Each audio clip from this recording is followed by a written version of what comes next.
Good morning po sa lahat. Isa pang yugto ng ating daily Bible blessings. Pamagat po ng ating aling umaga ay, tayo ba ay nagtatangi? Tayo ba ay nagtatangi? Kailan po dating mga minamahal, no? Kailan darating ang araw na mawawala na ang pagkatangi o diskriminasyon sa ating mundo? Sa bagong tipan mga minamahal, mabasa natin ang mababang tingin ng mga Hudyo sa mga Samaritano. Kaya binigyan din po doon na ang tumulong sa isang kawawa ay isang mabuting Samaritano. Nang tanging bumalik ang 10 ketongin na pinagaling ng Panginoong Hesus o magpasalamat sa Kanya ay isang Samaritano.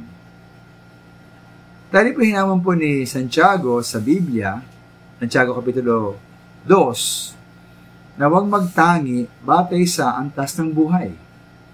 At sa halip, maging pantay-pantay ang tingin natin sa lahat ng tao. Lalo na kung paano natin sila tinatrato sa ating pagtitipon at sa ating panambahan.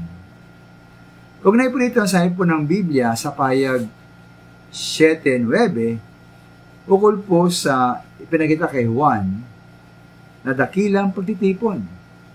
Sabi po roon, pagkatapos ito'y nakita ko ang napakaraming tao na di kayang bilangin ni numan. Sila'y mula sa bawat bansa, lahi, bayan, at wika. Nakatayo sila sa harap ng trono ng kordero, nakadamit ng puti, at may hawak ng mga palaspas. Kaya po dito malinaw mga minamahal na mga naparaming taong ito ay mga manampalataya. Ang mga taong po ito napakarami ay mga manampalataya at mga ligtas. Ang mga taong tumanggap ng kalwatian mula sa ating Diyos. Uni po mga tao ito. Sabi sa verse na ating binasa, sila ay mula sa bawat bansa, lahi, bayan, at wika. Bising mga minamahal, sila ay mula sa iba't ibang lugar at may iba't ibang pinanggalingan. Tangan nila iba't ibang uring lahi. Sila kasalita mga minamahal ay iba't ibang uring wika.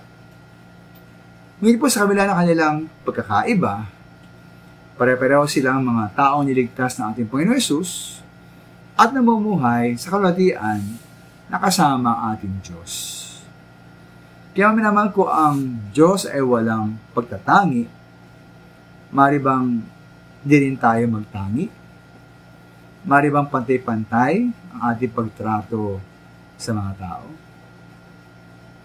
Maraming salamat.